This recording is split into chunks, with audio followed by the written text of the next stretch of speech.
Hello Internet, I must tell you I'm excited once again. Yeah, I know it's a bit of a joke. We're here at the Mills bomb. It is a shell house at Warner Beach.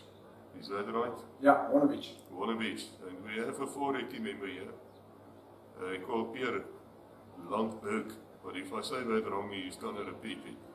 And he was the major, and he said he'll talk to us, and we're really grateful for him. Anyway, thanks for the invitation to have this chat and to give you a bit of a insight into myself, because I think a lot of people have asked me, and because I've been doing so many talks recently, I think maybe it's a good thing that people understand who I am, how I got into the Defence Force, what I did, how I got to where I am, and things like that. Yeah, as I said, it was always funny, you know, the Dutchman on the one side, Englishman on the other side, the Jewish guys at the back, and obviously in jail all the Jehovah's Witnesses. So, you know, even there we understood that there was this thing, even though, and one thing I realized later on in my military career, my grandmother, during the Second World War, was put in jail taken off the farm in Zenin and put in jail. And she was put in jail because she was a big supporter of the Ossewa Brandwacht. She worked very much in conjunction with Roby Leibrand, even to the extent that Roby talks about her in his book. And now me, I come into the army as this Englishman, and there was no chance, me being Roman Catholic and English, that I could ever join the Ossewa Brandwacht or the Junior Report Reyes or whatever they were called. So I started to realize in my permanent force career that there were certain limitations that were in place with respect to how things were going to move ahead. But besides that, at infantry school as well, because I had volunteered and again got selected to go to Parachute Battalion while I was there, there was always quite a bit of antagonism from the instructors that were there in the final period against the guys who were going to Parachute Battalion. They just started to pick on us, and they did. Make no mistake, they went for us. But we handled it, I suppose it's all part and parcel of character and building and upbringing, and you know, those are the things that made us strong. Then into Parachute Battalion, and I think when I got to Parachute Battalion, and we as an officer group immediately were thrown into doing PT course and Parachute Battalion. And I don't think I was completely ready and aware of what was going to hit us. So I was one of a couple of guys of the junior leader group who fell out at first.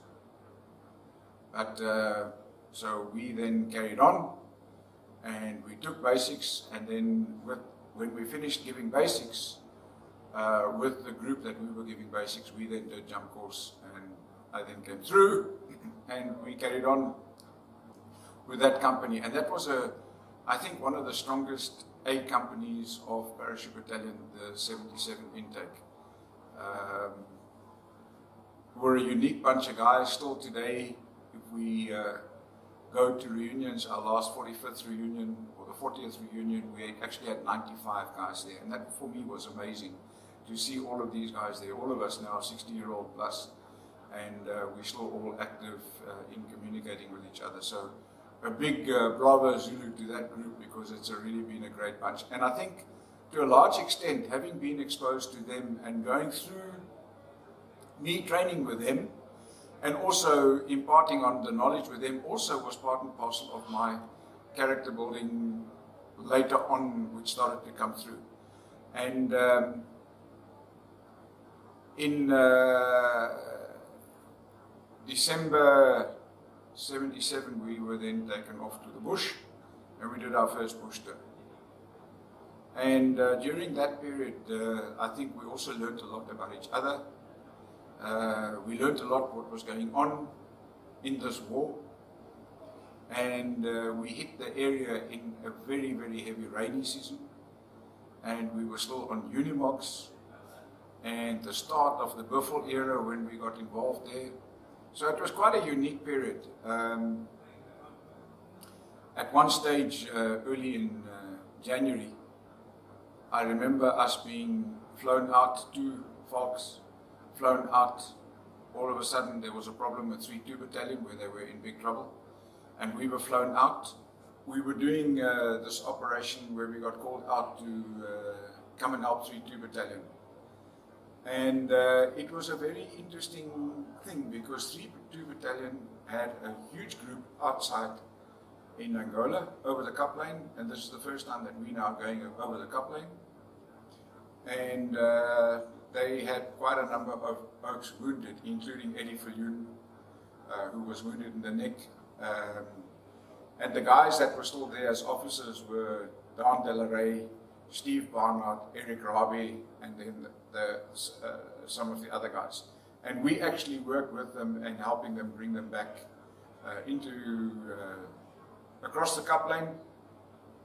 And that night, as true paratroopers, we dug ourselves in, and much to our disgust, we couldn't understand how all of these 3-2 guys, they were just having a big bonfire and party and things like that, and we just thought, here is coming something tonight. And Seaborne, that night, a huge thunderstorm hit us, and the lightning was striking and everything. And we initially thought we were being bombarded by the swapper and things like that, until we realized that we were actually in one serious thunderstorm. So after much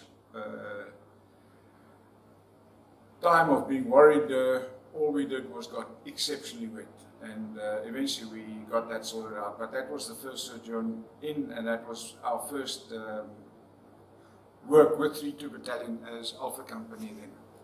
Soon after that, because during 77 I decided to sign up permanent force. I think maybe because I like being in the paratroopers, so eventually I went to Pretoria, put my hand in the air, said, Cruise Bob, I've got a job, and that was it. Now, all of a sudden now I had to go and do a junior officers course, or as what they said then, formative course. So young officers went for 6 months to Heidelberg and go and do all the permanent force officers course stuff and things like that, and just run around and do whatever. And then again, this whole connotation of the South African environment became a reality, in that we had to attend compulsory church parades. So we are told that the church parade is compulsory, so we go. And it's interdenominational. So we go to the first one. And it's net NG Kerk. So we thought, okay, there was a couple of us Soties on this thing, and a couple of us Roman Catholics as well.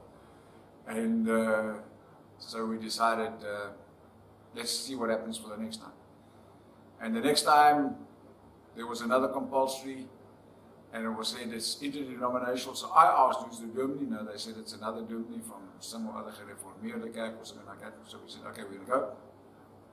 We went, it was in here, no interdenominational.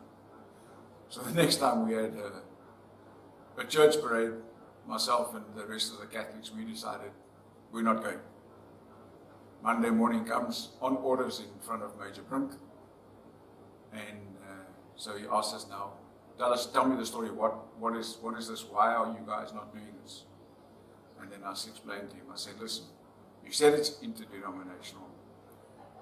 First time, the second time you said it's interdenominational, it wasn't. The third time, I also even asked who was it again, and it's not interdenominational, so we decided we're not coming, because we're Roman Catholic. And he looked at us and he looked at the Sergeant Major and he said, just take them out. And that was it. So that didn't, we weren't going to any more church parades, because they didn't have a Roman Catholic priest to come and do the church parades at Heidelberg. So that was the end of that. Then, very interesting, after I got back to Parachute Battalion, in that period, in October 77, was Iheki. And if you go and understand Iheki, part of the challenge that happened there, where Special Forces lost a number of flippant good soldiers. There were 7, if I remember correctly, killed there. And Kasinga was a misdrop. Iheki was a misdrop. And then the decision was made that Parachute Battalion will form a Pathfinder platoon, and Major Jos Rabi at that stage was tasked with that, and 2 young second lieutenants, Kobus Win and myself, were the 2 officers who were allocated to this, with a couple of corporals, Danskat, I can't remember all, and then the first group of guys, which have been a phenomenal group of guys, and we're still in communication with that group now, and still good friends with the group. But here again, you also had a different style. Kobus Win, very, very stoic, down the line. Lundberg, bit of a rebel. But anyway, Kobus and I are friends, and we've worked through all our life together in those things. And I also got injured. I had a bad parachute injury during that period. But I was also selected to go to the military academy. So the end of 78, I was then bundled off down to the military academy. But an interesting thing about this one, in between I had done my dispatcher's course, and just before I was supposed to go down, I think it was early in January, 4 Recce had started officially at 78, and now I was going to the military academy beginning of 79, and they were going to do their first jump in Langebaan in that January. So the parachutes were everything was loaded from Bloemfontein, and seeing as I was a dispatcher, I was then also going to be used down there as a dispatcher. And because I was going down, my car and my motorbike were loaded on the aircraft as well. So yeah, you got a young second lieutenant arriving in Langebaan to go to the military academy, and out of the aircraft comes a car and a motorbike and a second lieutenant and all the parachutes. So, you know, just a little snippet of things like that, which really became a different little nuggets in my life. I think one of the other nuggets in my life I will never forget. I had a motorbike at an early age at Parachute Battalion, and nearly Rasmus rode it off twice. And thereafter, I bought myself a 1000 Kawasaki. And I think I had it 2 weeks, and Archie Moore said to me, Lundberg, second lieutenant, you take that bike and park it on my stoep, and that's where it stays. So I had a bike, I'd had it 2 weeks, and my motorbike stayed in front of the commandant's office, and that was it. I was not allowed to ride my motorbike, so I had to revert to me getting a lift around. But that was, you know, we were wild. I suppose it was a good thing. And then at the academy, I spent my time doing my degree. I played a lot of rugby. We did tow track, and I got involved in windsurfing. So we spent a lot of time doing that. And then my academy vacations, the first one, December 79, I was sent up to Rhodesia to join Echo Company. That was there. And Leon Groenewald was the boss man. Then Gary Leipold was the 2IC, the likes of John Parkin, Errol Bredenkamp, and they were the young second lieutenants. And I was brought in there and all of a sudden dumped into that group. And because I was English speaking, all of a sudden I had to be the representative at the JOC. So we went into all the meetings there at the JOC. We were based in Rwanda, and we had the fire force with 3 Pumas, I think, and 2 Alouettes, and that was the core. So interesting, we at the JOC meetings there, we had to go in And all the farmers in the area had to come in and explain exactly where their people were working. Because in these areas there were a lot of OPs out. And when OPs started to pick up movement where people had weapons and things like that, then they would call the fire force. And we got a call out one day, and I was the 2IC on the fire force, and I was in the G car, and Leon Groenewald was in the K car, and we flew in, and Leon was sitting on top, and we were in the gunship, and we saw the oaks, all in a bunch around a bunch of bushes, and we just let loose with the cannons. And then Leon had to fly out to refuel, and I put the stopper groups down, and they were sweeping in, and we had the stopper groups and the sweep line coming in, and John Barton was running on the sweep line. And all he said to me, G3 rifles and fencing equipment. And I was sitting in that aircraft, and I could see a dust trail on the road coming. Was a vehicle rushing up there, and what had actually happened is we took out the whole Farmers Guard force and his workforce. And these are, unfortunately, the unforeseen casualties of war. And I think, if you think back at it now, I think there's been such a waste in these type of things that have been totally unnecessary, because just the way people have reacted to certain things, or people haven't done what they're supposed to do, or the forces that are battling against each other just have such a negative impact on the local population that it leads to these type of things. So it was very sad. I also then had a unique opportunity to work with the BSAP, where I was given 2 tame tours, what they called in those days, 2 tame tours, and 1 other corporal from Echo Company, and the frozen area about 80 kilometers long and about 20 kilometers wide south of Philabuzi, and we were inserted into there dressed as Zipra and operating as Zipra in a predominantly Zandla area. And the interesting thing was, before we deployed, we were at a mission station in Philabuzi, and the Roman Catholic priest came up to me. And understand, the Roman Catholics have always been the supporters of the terrorist wars and all of these type of things. And this Roman Catholic priest came to me, and he said to me, I will give you emeralds for every ear you bring back. And then you realized another thing as to, when thinking back at these type of things, this whole motive for revenge is a different thing, because when you go and understand the history of what happened in Zimbabwe, there were many Catholic missions that were taken out by the Turks, and I think there were certain of these priests that just had enough. Anyway, we got into the area, and it was very interesting. We had a number of skirmishes, and at one stage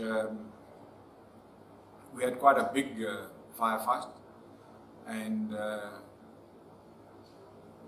after the firefight, I also heard close to our area 762, and you could hear these were either G3s or FN rifles firing. So I evacuated away from the area and called in a recovery, because I did not know if these guys were close, and if they had been close to us and they were either Rhodesian or South African forces, they would have taken us out. So we just extracted ourselves out of there. And I think there's also a lesson in that no matter what anybody tells you in your military career, in your orders that you've got to do and things like that, the decision on the ground is the most important decision. There's nobody, no colonel, brigadier, general, who can tell you what to do at that moment. You, as the man on the ground, must make the call. And you must be willing and prepared to live with the consequence of the call that you make. And luckily for me, we made the right call, and we were taken out, and there had been guys that were infringing across into the frozen area, and we would have picked up trouble. So that was all good. Then back to the academy, being a student, lots of fun. It was fun. After the academy, I decided that I wanted to go back to Parachute Battalion. Hachimo was cross with me, but I eventually got back to Parachute Battalion and spent some time with G Company, their first bush tour. One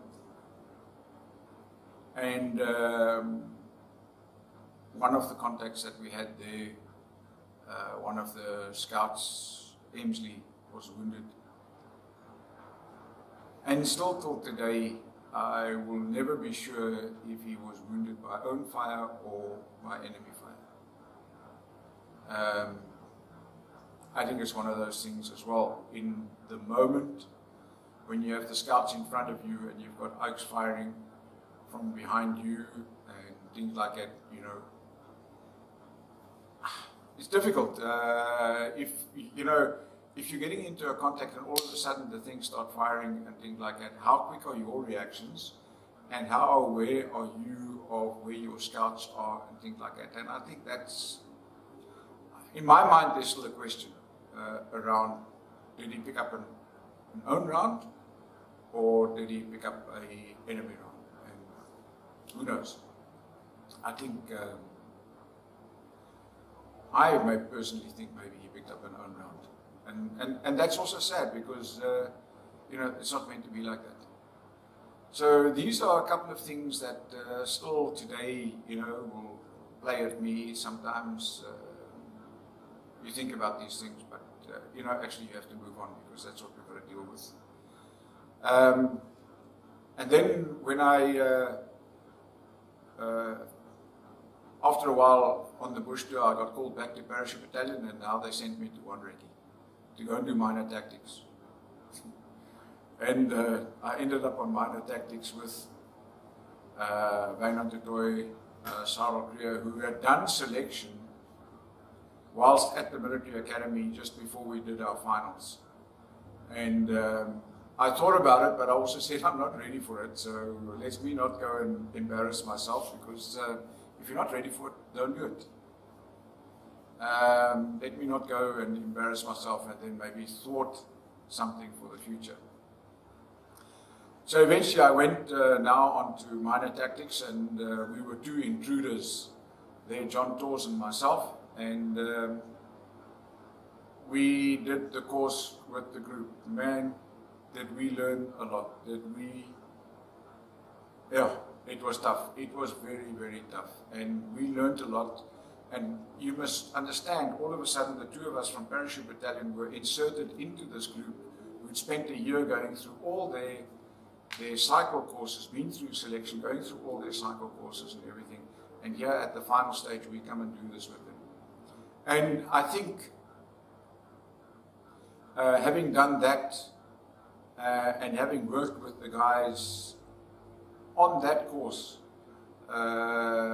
gave John and I quite a different perspective in how we should do things within the Pathfinders, but also it gave me a jolt to say maybe I should consider moving across and attempting to go and do selection and do the cycle and go and spend my time within the Special Forces, which duly happened.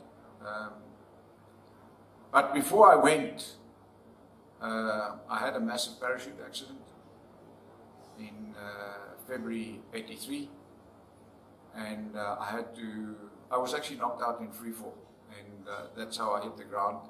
People don't know how I opened my parachute. I had some serious damage. My knee had to be reconstructed. And I then was on course in Oudtshoorn, and I started a rehabilitation program. And eventually, when we were finished with the course and back at Parachute Battalion, the guys came around to Parachute Battalion for selection, and I decided to go for it. And I went for it, and they decided, okay, I'm strong enough and fit enough, and they're looking to increase their officer cadre.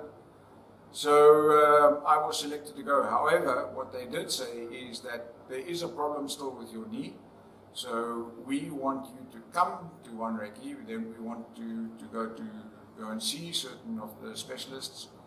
And if need be, we'll put you through a rehabilitation process. Then the plan was that in January we would do an intake into one Recce, and out of that intake we would take the guys who passed onto cycle, and then so it was the first official group of guys that actually got called up in '84, where we called them up to Pretoria to the medics. We got a group out from the medics as well, and eventually I took 45 national servicemen who had applied and 20 odd doctors and dentists and psychologists from the medics, and I gave them their basics, and I had a team including old Dr. Olaf van der Spey, who was then a young second lieutenant, not qualified as a doctor. And we gave them basics, but we gave them a basics that was focused on preparing the guys properly to be able to do selection. So in conjunction with Henny Grobler, the biokineticist at Wandel, we defined a program as to how we will get everybody fit for this. And the program consisted of certain periods in the training where the guys would not wear boots. The guys would not run with boots, the guys would not drill. And we forced all the guys to buy not army tactics, we banned army tactics. We forced them in those years to buy either Adidas or New Balance shoes, so that we would not pick up anything with respect to shin splints or anything like that. And the 2-week off-feet period, we would spend PT in the gym, and we'd be in the swimming pool. And part and parcel of the stuff in the swimming pool was high diving, also to get confidence. So those were the types of things that we did there. And I must admit, we came out there with a bunch of guys that had a serious basics. They were so well prepared. And if you look at it,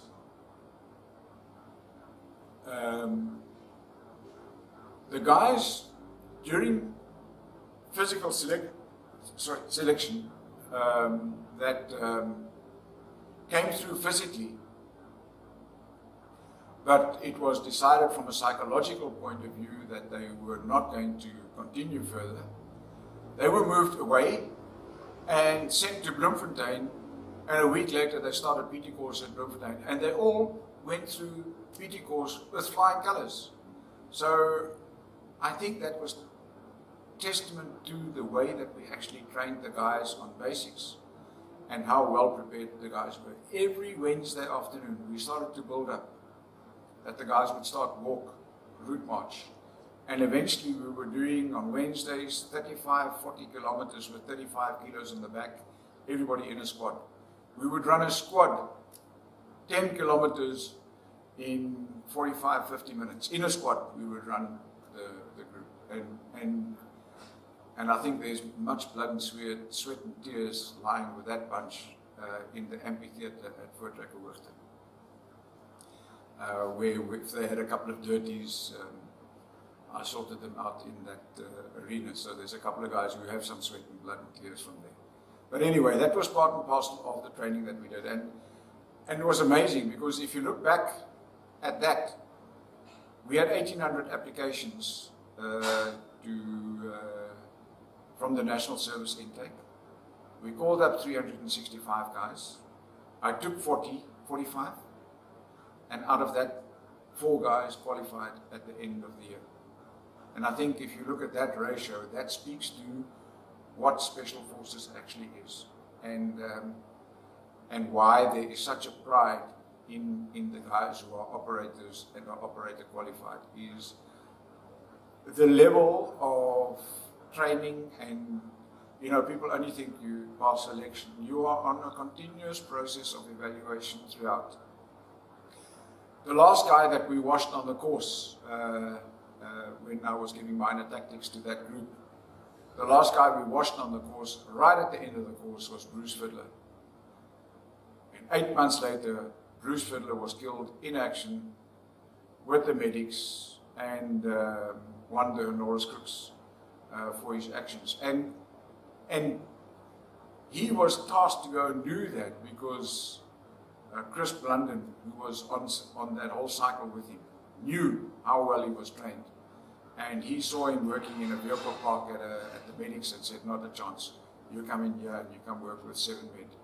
And unfortunately, he succumbed in that. But the bottom line is, I think, the training that he received made him do what he did. And it's unfortunate, but I think these are also again the facts of war.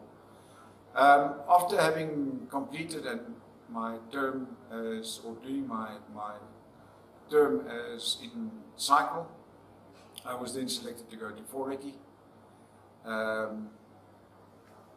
And I ended up as a team leader with under 4-1 Commando with Dostane,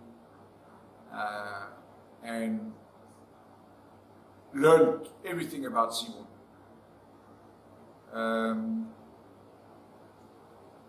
We did go on to doing the diver medical, and I had a slight problem with my lungs in that I would not expel all the air out of my lungs. And from a diving point of view, even though I've done much diving thereafter, from a diving medical point of view, military medical point of view, there was a no-no. So I did not do the diving course, but I think it gave me the opportunity to do what I did there, and that was get very involved in a lot of operations. So I had the privilege of being the mission commander on quite a number of seaborne operations.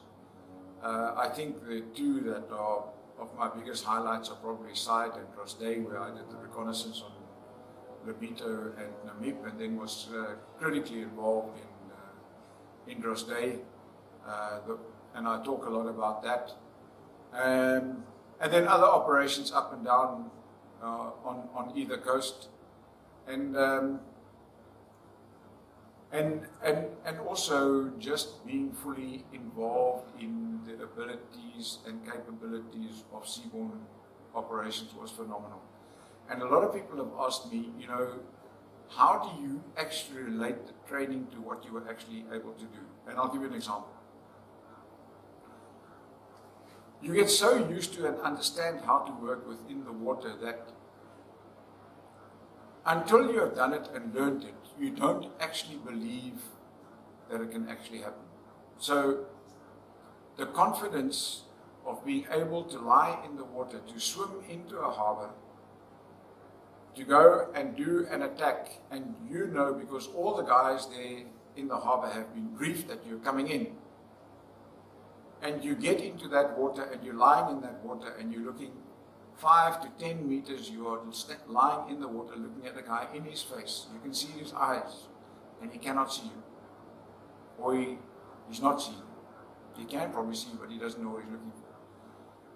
That gave us the confidence how to work with boats in the water. It gave you the confidence to do what we did, i.e., we had these small boats chugging around the whole of Lobito Harbour, in and amongst all the ships at night, noting which ships were there, what were they doing, what type of ships they were, and things like that. Spotlights every now and then coming on us, just ducking down and in the harbour. It just gave you that complete level of confidence as to how to work, how to do things, and how to actually execute. So, and that doesn't come from just instinct, it comes from continuous training. And that was one of the biggest things that I learned in Special Forces. The 7P principle. And the 7P principle is proper planning prevents poor performance. So I think that is a key thing that stayed with me my whole life thereafter, after Special Forces and after my military career. But the interesting things also within the military career and the Special Forces are the bonds that we built. And the bonds between NCOs and officers was phenomenal. We couldn't operate without each other. And it doesn't matter whether you were an officer or an NCO, we became mates. And I think certain guys much closer than other guys. I suppose it just depended on the psyche of the guy as to how far he was prepared to go and how far they were prepared to accept you. And I think it's tantamount to today to how we are still mates with each other and the bond that we still have. And I think one of the other things is also within the Special Forces environment, the biggest thing as an operator that I learned, and I will always stand by, is that we as operators could never work without our support staff. And they were key. If you just take into consideration for Recce between 1978 and 1989, I think it was, we were only 45 qualified Seaborne operators. And if you look at the unit and the size of the unit to support these guys and give them the capability of what we had, and with the equipment that we had, it was phenomenal. So, you know, from the chefs, from the stores guys, from the security guards, from the administration, from the tiffies, not only the vehicle tiffies, the boat tiffies, the other tiffies, the diving equipment. Unbelievable. And that was also an absolute key in I think, leading to the success of what for Recce was, and I think still is, because they have been based on solid foundations that were built in those days by Malcolm Kinghorn, Hannes Venter, and all the guys who followed on. And I think that makes that unit still a unit of note and a unit to have been proud in. Some of the highlights in my career, I think, you know, being a founding officer of the Pathfinders was interesting. I've created some bonds in that environment, and I probably rolled the barrel a bit, because it took me about 13 to 15 years to eventually get the recognition for all the guys. And all the guys who had not yet received their Pathfinder badges, we managed to do that. We went the roundabout way, and I'm still waiting for Department of Defense to attack me on it, but they haven't done so, as what they threatened to do it, so all the guys wear their badges with pride. And I'm glad that they have been able to get that. And it's not only the guys who qualified officially as Pathfinders within the Pathfinder platoon, but there were many other guys who were classified as Pathfinders, and we said we cannot just stick to one group, so we opened it up. So even the guys who came into 44 Brigade as the Pathfinder Company, those that we have found, we have given them their badges, and we're still trying to source a lot of the people so that we can get them their badges, right up to having sent badges through to New Zealand for guys to actually be proud and being able to wear the badge that they have actually qualified for. I think another highlight of my post-military career is the fact that in 2016-17 I was asked to stand as the chairman of the South African Special Forces Association. I'm quite honest, I don't think it was a very successful year for me as the chairman, partly because we were very involved in a lot of legal stuff, and also I was trying to run a business, and eventually I had to stand down from the position because it was having a negative impact on my business. And that's another lesson I learned, you know, that if you are going to get involved heavily in the veterans organizations, make sure you've got the time and the capability to do that. Don't do that to the expense of your personal life and career and things like that. So you need to find the time and make the space, and you need to do these things with proper introspection. Don't think to do it is because it's lekker and you get a high on being lekker. No, you've got to understand what it's going to take from you and apply that principle. So it's not about the glamour, It's about getting in and the ability to do the job. And the guys who have done, post myself as the chairman of SASFA, have done some amazing jobs. And I just suppose that it's just a different framework where they're working in and I was trying to work in them. But that's part and parcel.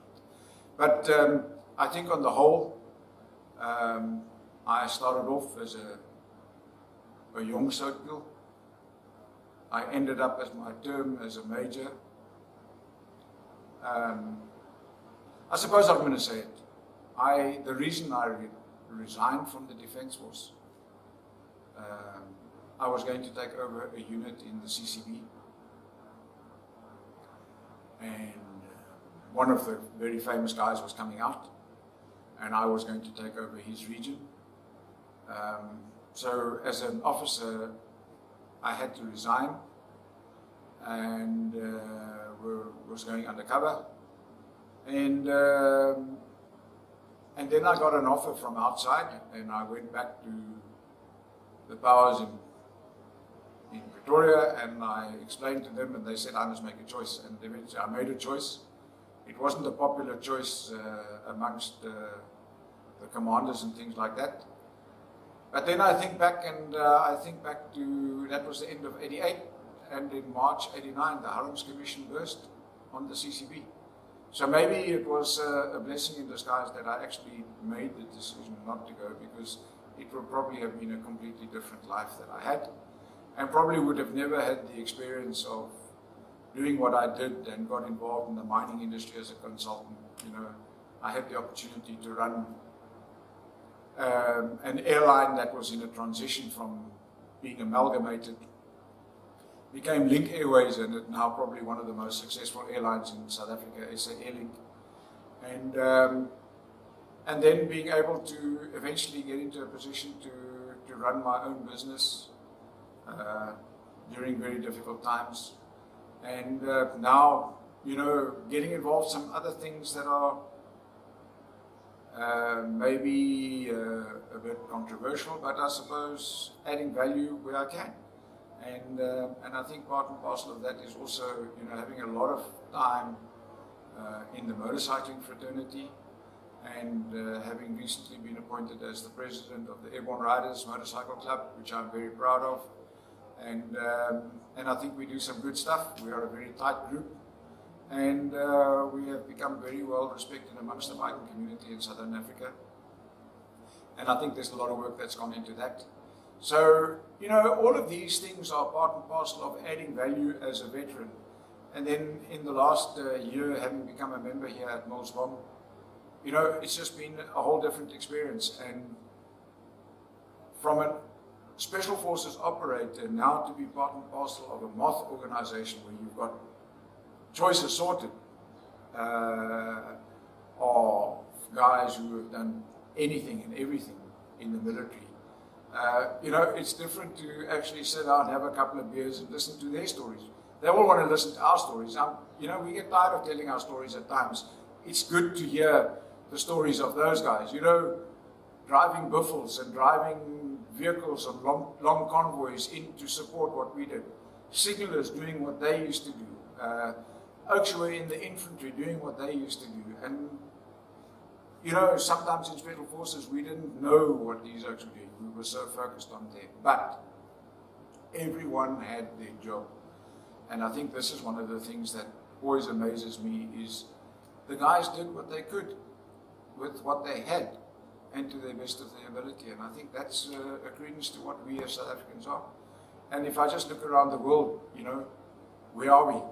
Look at guys all around the world, how they've achieved in military careers, in business careers, etc. as South Africans. And I think it's tantamount, one, to our upbringing as South Africans, whether it's English or Afrikaans. The fact is we're South African.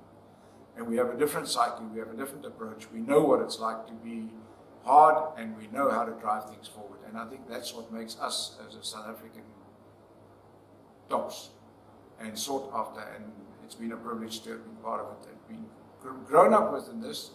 And, you know, and by doing what these talks is to let us leave the legacy, let our children learn from us, and let other people learn from us, because I think that's where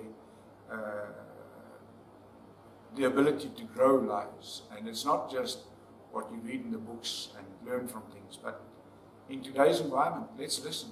Let's look and learn. These are key. So I really appreciate the opportunity of having to share this with you. There's lots of other stories, and I think time will tell, but maybe we'll be able to do some more later on. Thanks. Thanks for the opportunity.